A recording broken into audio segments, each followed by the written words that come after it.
Hello friends, welcome back to my YouTube channel. In this video, I'm going to talk about the Stop Killing Games movement, and I will be giving my honest opinions as a gamer, game developer, as well as a CEO of a game development company. Alright, so for those of you who might have not heard of what Stop Killing Games movement is, let me break it down for you. Let me give you a short introduction about what this is. Okay, so back in 2024, in April 2024, a YouTuber named Ross Scott launched this online campaign against game development or publishing companies to stop basically killing games. All right, now what he means by this is that there are a lot of games built in such a way that have an online mode and an offline mode. So what happens is when the company decides to shut down the server for the online mode, that time the entire game becomes completely unplayable, which means that if that game has both online and offline mode, after the company shuts down the server, you are not even able to play the offline mode.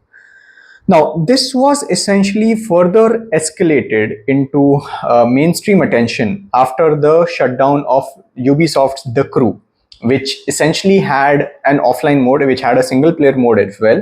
But because the game was built in such a way that it relied on Ubisoft servers actually being operational or functional, that it completely killed the entire game, right?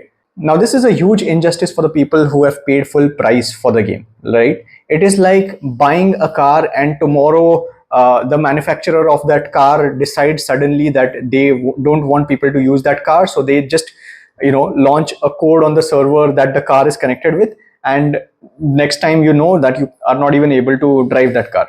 That let me give you also a much more relatable example.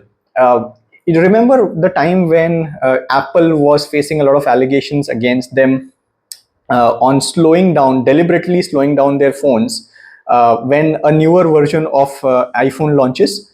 This is basically almost similar to that. This situation, the seriousness of this situation is very much similar to that. And what makes it even more interesting is that this is not just yet another movement. It is a proper petition. It is a proper petition that is being fought in the Europe, okay, and it is going to be turned into a law. Basically, what Ross and his team did was they took this movement to the next level by creating an official European Union Citizens Initiative. It incorporates it into the laws of how European Commission will consider this. All right, so they've already landed that number. They needed 1 million signatures, and 1 million people have already signed it.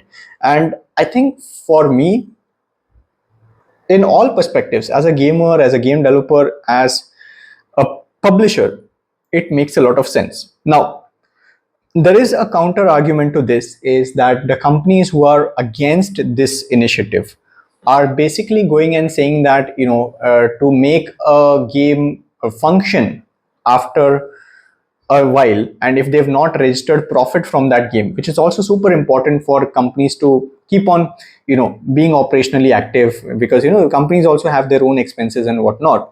So the argument there that these bigger publishers have, and these are like genuinely bigger publishers in the space, like your Microsoft, your EA, Sony, Nintendo, and whatnot. So their argument is that it costs a lot to maintain a game after it has finished its development cycle, and especially in a scenario if the company has not registered profit, it doesn't make any sense for them to continue supporting that game from providing any sort of infrastructure or providing any sort of servers from their side, which makes sense. But that's not the argument. The argument over here is that if a company realizes that this is going to happen, then just make the game open source, because these games become a part of our life. They just extend beyond entertainment experiences. They become a way that we interact with each other. All right, so the argument over here is that in such a scenario, if the company realizes that they are not able to support their games, or they don't have any interest to further invest any of their time or resources in it, just make the game open source. And if it has an offline mode, then it makes no sense, absolutely no sense. Like, it makes no sense to kill a game's offline mode if it has no dependency on the online mode. It's like, tomorrow if GTA 5 has an online mode, right? GTA 5 has an online mode. If Rockstar Games decides to shut down the servers for GTA 5 online, then the main storyline, that is the offline storyline of the game, also stops to work. Makes zero sense at all. And this has seen a huge amount of support, not just from YouTubers, from popular gamers, but also from big veteran game developers. Marcus Persson, or so known as Notch, who is the creator of Minecraft, has expressed deep support for this Stop Killing Games initiative. And even to me, it makes a lot of sense that they shouldn't shut down games randomly. So that is in a gist about what this entire movement is. I think personally I very much support it, and it is very important to talk about this and express support for this movement online, because this is going to affect us all. It doesn't matter if you're in Europe, it doesn't matter if you're in US, it doesn't matter if you're in India, Indonesia, Russia, or Australia, wherever. It doesn't matter where you're from. If you are a gamer, we are all connected by this entire feeling and emotion of enjoying these experiences. If the community is willing to support a game that the original publisher or the developer does not want to, then there is absolutely no sense in shutting down an entire game.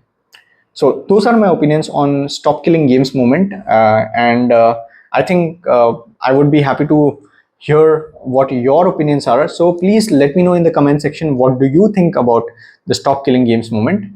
And with that in mind, that's it for this video. If you like this video, hit the like button. If you are finding my channel for the first time, I'm a game developer by profession, and on my YouTube channel I keep making videos on games and game development. So that's it for this video. I'll see you in my next one. Until then, take care.